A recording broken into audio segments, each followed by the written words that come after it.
Welcome back to The Verdict, our coverage of the elections, which has now been postponed by a week. We've got some gentlemen with us to give their perspective on that announcement by INEC there in our studios in Abuja.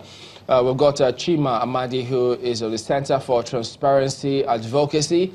We also do have Samson Itodo, Executive Director of YAGA, as well as Awal Musa, who is the Executive Director, Civil Society Legislative Advocacy Center. Gentlemen, thank you for joining us this morning.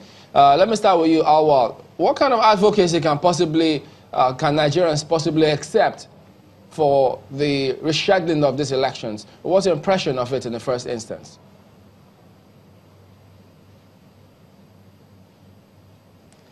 Well, my impression is not different from what many Nigerians have already, expressed since the time when this announcement was made.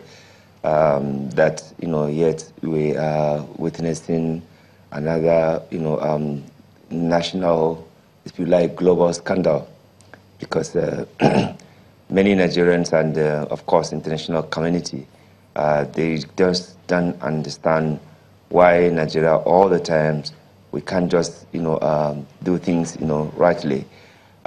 We have had, a good opportunity 4 years to plan for this election. And I think, we have gotten, even in the last minute, the assurance of how preparedness the INEC was to conduct this election. I think, in my opinion, there are some invisible, forces behind, frustrating Nigerians and, of course, giving Nigeria a bad name that culminated into this, situation, unfortunate situation that we find ourselves. This will not deter us from supporting INEC to succeed, because INEC is the only government institution, responsible for conducting this election, and we must do everything possible to give it necessary support to succeed. Did I hear you say that there are forces behind it? We also want to make sure that... visible forces like that. Invincible. Invisible. Yeah, definitely. INEC, I can assure you that, of course, INEC is supposedly independent, but this kind of decision cannot be taken without some forces behind it, So I want to, believe that, like many Nigerians have insinuated, because we have not slept since when this tension of trying to postpone this election, was going on. Many Nigerians, they believe that there were some people, behind this unfortunate situation. In other words, INEC, of course, it will be the one to be blamed. Are you suggesting, this, but, my apologies given the fact that constitutionally they are suggesting that for organizing this they were compelled to take this decision? This is not INEC decision alone. Yeah, there are some. Let me come categorically, from what many Nigerians are saying. Many people, they believe that government actually, created the enabling condition for INEC to postpone this election.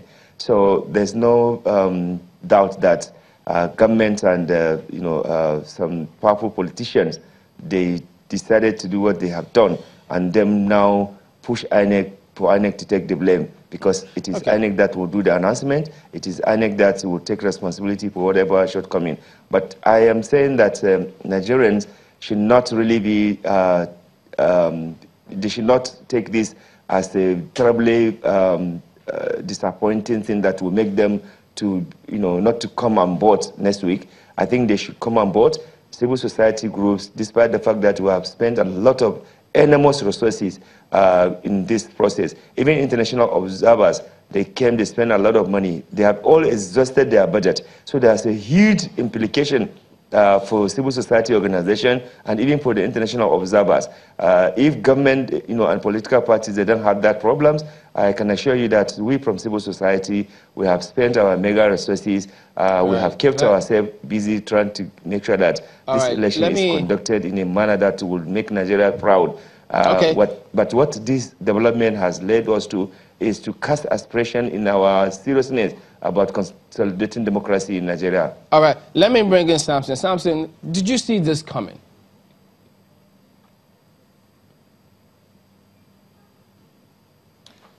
Well, I don't want to say I saw this coming, because the Commission gave us and stakeholders the assurances that the Commission was prepared for these elections. And up till yesterday morning, the Commission was still assuring Nigerians that they were prepared for these elections.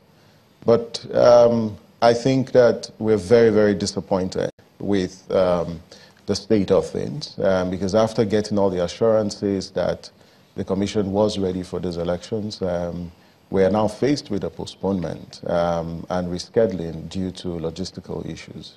And I think that Nigerians do have a right to the exact reason why this actually happened. I don't think it's enough for the Electoral Commission to just issue a statement and say that, yeah, due to logistical reasons, it has become not feasible. It's not feasible for the Commission to proceed with the elections. And so Nigerians need to know what was the extent of these logistical challenges. And I'm hoping that the stakeholders meeting that we'll be holding today at 2 o'clock, INEC will avail stakeholders the details of what actually happened.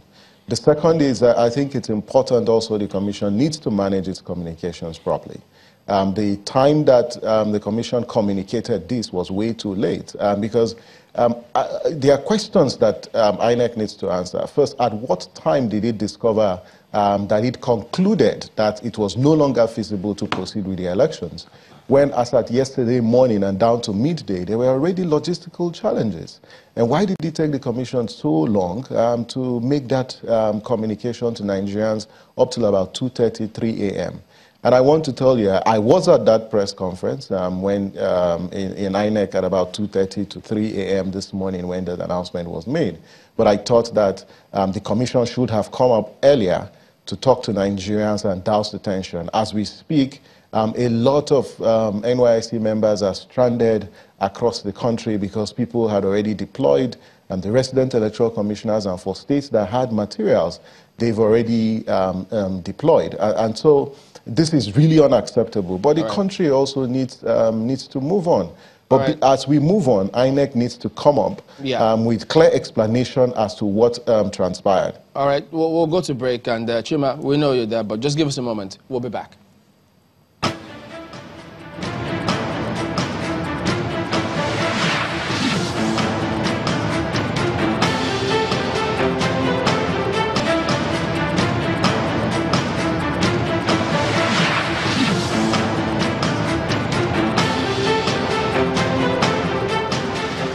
Welcome back to the verdict. Taking a look at the postponement of elections by INEC. We've got Awal Musa, Samson Itodo, and Chima Naji Amadi all in Abuja. Let me ask Mr. Amadi a question. From the look on your face, you don't look really happy. I'm not sure if it's because you woke up this early or due to the disappointment, INEC postponing the elections by a week. But looking at the reasons they've given and seeing that it's 1 week to when they rescheduled the elections to hold, what do you make of the what they said?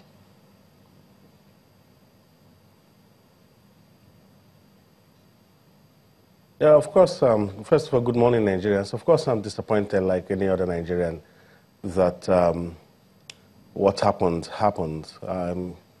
I'm particularly disappointed because I thought that it was avoidable. But we also need to understand and situate what happened. Any observer that has been on ground would tell you that it was anticipated that something like this was going to happen. And the reasons are not too far-fetched. Even though that on paper we say that the INEC is independent, and of course it is independent, but its independence is also dependent on a lot of other institutions doing what they ought to do. And what I mean by this is, when you have INEC offices being burnt down in parts of the country, when you have a situation where card readers that are very paramount in the conduct of the elections are being destroyed, like we had in Anambra State, where every card reader that was designated for elections in Anambra was destroyed. You had a situation in Plateau, you had the same situation in Abia State. Where you have these things happening, you think they don't have consequences? And then you begin to ask a question that, yes, even though the INEC is independent, but you have a situation where power sometimes trumps, over institutions in Nigeria. So where were the security, personnel and the security institutions to provide cover for institutions or buildings, national security buildings like INEC? And of course, INEC buildings become national security buildings when you have elections so close to this time. So where were these institutions when these buildings were being touched and facilities were being burned down? What are the implications? The implication was that the INEC could, according to a statement they released, could only provide for 13 local governments or the 20 local governments in Anambra State. And then if you're insisting that elections should go ahead, then you're going to have a situation where you're going to have staggered elections. That means some states will have elections while others, because INEC said they were mopping up card readers from all over the country. If you mop up card readers from all over the country to make up for Anambra State, what happens in these parts of the country when you run into glitches? Then that means you will not have a situation of backup, and then we'll begin to say that this was a short election. So INEC has to take a lesser of the devil. You either conduct elections in a staggered manner, or you postpone the elections. Now, what are the implications of staggered election? We all saw what happened in Osun State. Who wants a repeat of Osun State? It has been suggested that the polls, when the presidential election is a neck-and-neck thing. What happens when the place you stagger becomes critically important for who will win the elections? And then you want to have a situation where all eyes is focused on one state.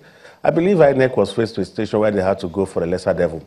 Second, you also had the situation of, what I call a force majeure, as it were, where planes or airlines that were carrying sensitive materials could not land in designated airports because of the weather, and then they had to go to different places, and then you now have to convey them. And then, of course, the CBN that is mandated to make sure that these things get to the destination became overwhelmed.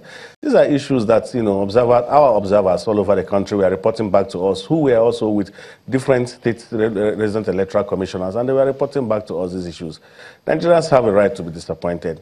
I think the commission should have communicated earlier to Nigerians without waiting for 2:30 a.m. as most folks went to sleep thinking that they'll wake up to go vote. But I think it's also important to note that with the successes we achieved in 2015, don't forget that there was also a postponement then. Don't forget that in 2011, Nigerians were already voting when the issues of logistics came reared up its head. But I think that with the successes we recorded in 2015, that the haste to conduct elections should not consume us such that we will not say, let us make do with any shoddy arrangements. But is the INEC, can INEC recover from this? I think they have their head in the right places. I think what they need to do now is to communicate effectively and efficiently to Nigerians why they need to take the bitter decision that they took. Okay, you ended on a positive note, which is, of course, a very good one. But at the beginning of your comments, you sounded like you weren't very, very sure of. You cast aspersion on the integrity of the commission itself. It suggests that the commission is not trustworthy now?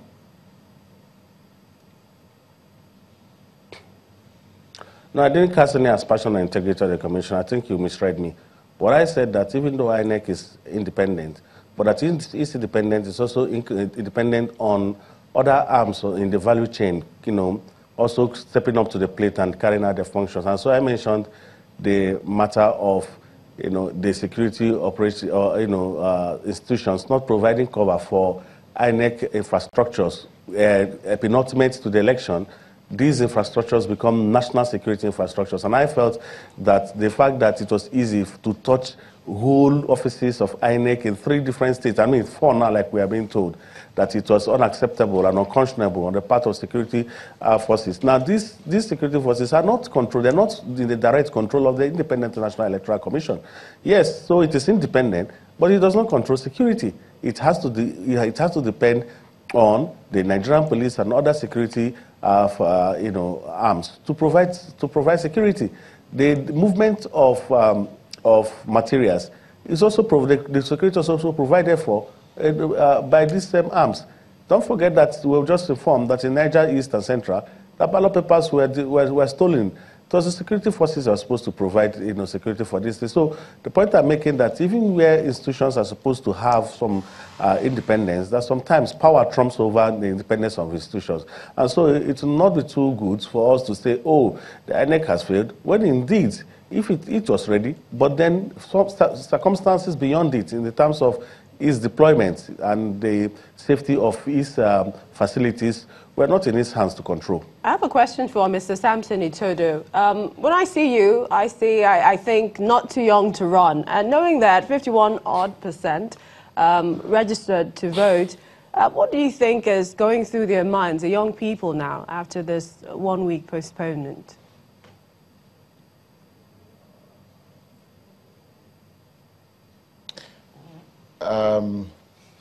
Young people are Nigerians, and the whole country is disappointed. And young people are disappointed. And they had thought that today, which is Saturday, they were going to troop out to the polling stations to cast their vote.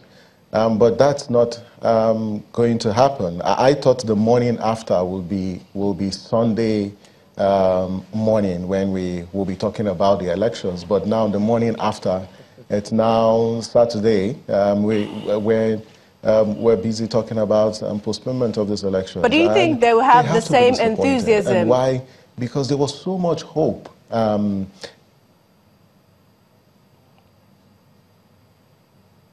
you think they'll have the same? In these elections. But yes.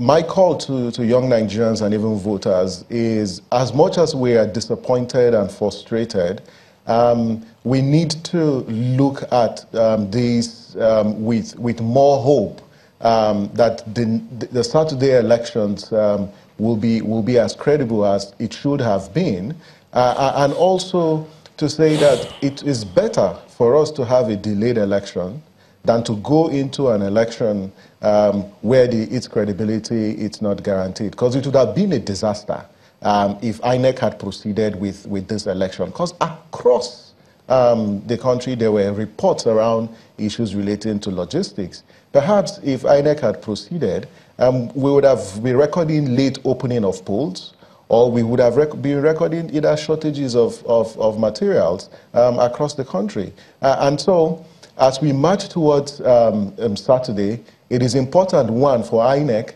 INEC has a huge burden beyond explaining to Nigerians, but needs to also inspire confidence in Nigerians. INEC needs to look internally and really audit what transpired with its logistics plan for these elections.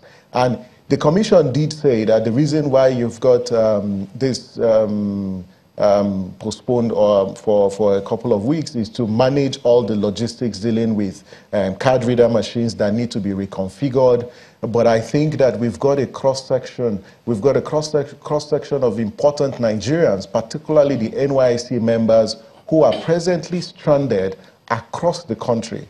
INEC needs to pay close attention on what it will do to the ad hoc staff who have been stranded. We just hope that across the country that this information around postponement has gone, because we know that as at last night, some deployments have been made, some racks have also been activated. But more importantly, is INEC owes Nigerians an explanation on what really transpired and what happened. I am hoping that explanation will come at the stakeholders meeting, but beyond the stakeholders meeting today, INEC needs to explain to Nigerians, but to also put it on record that the time it took the Commission to make this announcement is unacceptable, and the Commission needs, as it proceeds to the Saturday and the March 9th elections, ensures that they communicate effectively with Nigerians. The political parties also have a critical role to play, and the two major parties and other parties. I think it's important that the Commission also reaches out to political parties, if it has not done so, but to also call for calm. I think if this election goes well, Nigeria will be better for it. All right. And whatever we can do as Nigerians to ensure that this election holds is something that we should actually focus on. But we are very, very disappointed. But in the face of disappointment, our patriotism is going to be tested with this particular scenario, the same way it was tested in 2011, the same way it was tested in 2015. But we cannot continue with this template of poor management of logistics. It is not good for the image of the country. It's not good for the citizens of the country, especially when you're coming against a background of crisis of confidence on public institutions. Well, just as you said, a lot of young people who are equally Nigerians will be disappointed. Perhaps on a lighter note, those who had the exams on Monday, they now have to go and read and prepare for the exams on Monday. But here is an announcement that started all this in the first place.